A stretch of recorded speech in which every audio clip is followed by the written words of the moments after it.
दोस्तों, हर किसी के पढ़ने का स्टाइल अलग अलग होता है। कुछ लोग एग्जाम में बहुत मस्ती से पढ़ते हैं एंड कुछ लोग एग्जाम को बहुत सीरियस लेके पढ़ते हैं।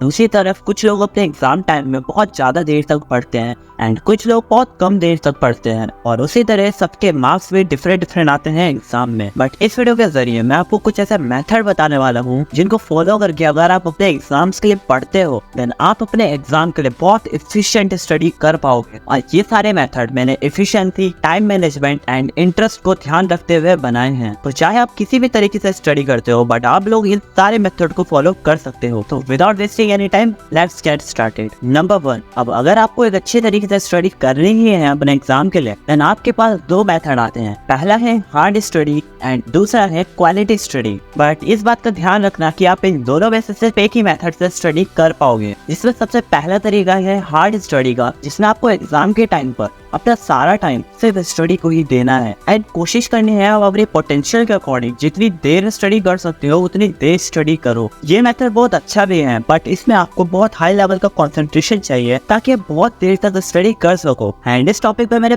पहले ही बता रखा है कि अगर आप लोग पीक प्रेशर में भी स्टडी करते हो देन आप एक हार्ड स्टडी कर सकते हो। एंड इफ अगर आप लोग अपने एग्जाम में क्लास में डिवीजन के कंपटीशन को माइंड में रखते हुए एग्जाम के लिए प्रिपरेशन कर रहे हो देन आप हार्ड स्टडी कर सकते हो। और जो दूसरा मेथड है वो है क्वालिटी स्टडी का। अब ये मेथड उन लोगों के लिए है जो लोग ज्यादा देर तक स्टडी नहीं कर सकते। इस मेथड के आपको बहुत अच्छी ब्रेन की मेमोरी पावर चाहिए, जिस वजह से आप कम से कम समय में ज्यादा कंटेंट याद रख पाओ। और ये आपको या तो प्रैक्टिस से ही मिलेगी या फिर आपकी पूरी कोशिश करने से मिलेगी। बट अगर आप लोग एक क्वालिटी स्टडी करना सीख जाओ देन ये आपको लॉन्ग टर्म के लिए बहुत ज्यादा बेनिफिट करेगा। एंड एक सर्वे के अकॉर्डिंग जो लोग क्वालिटी स्टडी करना पसंद करते हैं वो लोग ज्यादातर रात के टाइम पर ही स्टडी करना प्रीफर करते हैं। बट मेरे अकॉर्डिंग अगर आप लोग कॉन्फिडेंट हो कि आप कम से कम समय में ही अपने एग्जाम में प्रिपरेशन कर सकते हो तो तब आपको क्वालिटी स्टडी पे फोकस करना चाहिए। अदरवाइज आप लोग हार्ड स्टडी करने की कोशिश कीजिए। नंबर 2, एग्जाम के प्रिपरेशन करते टाइम हर किसी के पढ़ने का ऑर्डर भी अलग होता है। ऑर्डर से मेरा मतलब आपकी नोटबुक या बुक्स से है। आपके बुक्स में अगर 1 to 10 लेसन है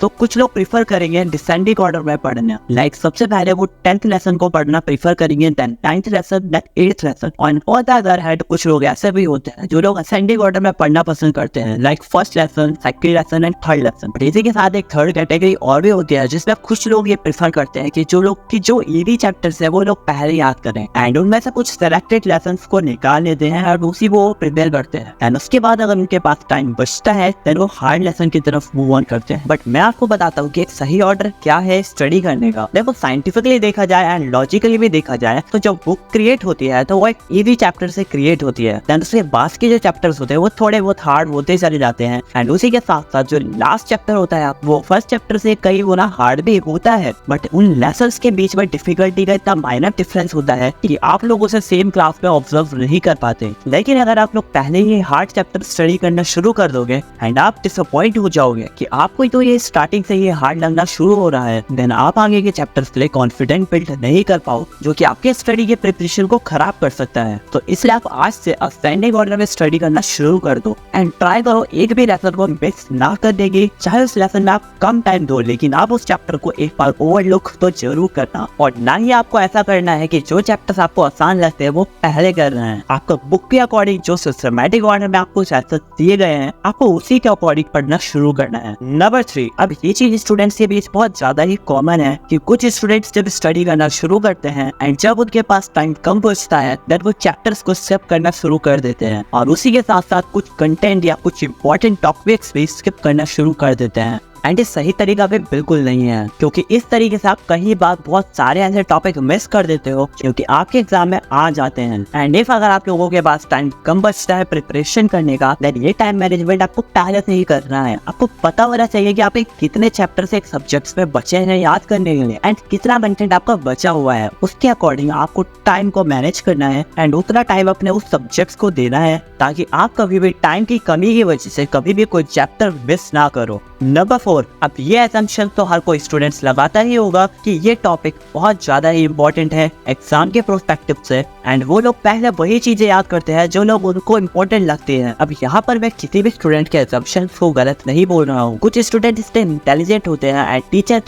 टीचर के साइकोलॉजी को इतना ज्यादा समझ लेते हैं कि वो लोग जो भी assumption लगाते हैं उसका मैक्सिमम पार्ट एग्जाम में आ जाता है, अगर वो पेपर उसी टीचर ने बनाया हो तो। बट इफ अगर आपको उस सब्जेक्ट की लैक ऑफ नॉलेज है एंड आप अगर उन टीचर से इतना ज्यादा इंटरेक्ट नहीं हुए हो कि आप उनके पेपर बनाने के पैटर्न को समझ पाओ, देन आपको एजम्पशंस कभी नहीं लगाने चाहिए, क्योंकि एजम्पशन से आप बहुत सारी चीजें स्किप कर सकते हो एंड पेपर बनाने का पैटर्न आप एज अ स्टूडेंट कभी नहीं समझ पाओगे, क्योंकि पेपर्स बहुत ज्यादा डिफरेंट तरीके से बनते हैं एंड पेपर्स में क्वेश्चन डालने की मेंटेलिटी कुछ अलग ही होती है। जो लॉजिक आप लोग लगाते हो उस लॉजिक से पेपर नहीं बनाए जाते हैं। बट अगर आप लोग चाहते हो कि पेपर का पैटर्न क्या होता है एंड पेपर में किस लॉजिक से क्वेश्चंस को डाला जाता है, तो मैं उस पर एक सेपरेट वीडियो बना सकता हूँ अगर आप लोग कमेंट करके बताओ। बट आपको अपनी तरफ से assumption लगा के नहीं पढ़ना है, एंड इफ अगर आप लोग हार्ड स्टडी करके सब कुछ स्टडी करते हो देन मे बी आप assumption लगा के खुद से पढ़ सकते हो। तो वेल आई होप आपको ये वीडियो हेल्पफुल लगी होगी, एंड लगी है तो इस वीडियो को लाइक करके जरूर जाना, एंड आपको नेक्स्ट वीडियो किस टॉपिक पे चाहिए वो भी कमेंट बॉक्स पे जरूर बताना। तो मैं मिलूंगा किसी और वीडियो में, तब तक के लिए bye and take care on.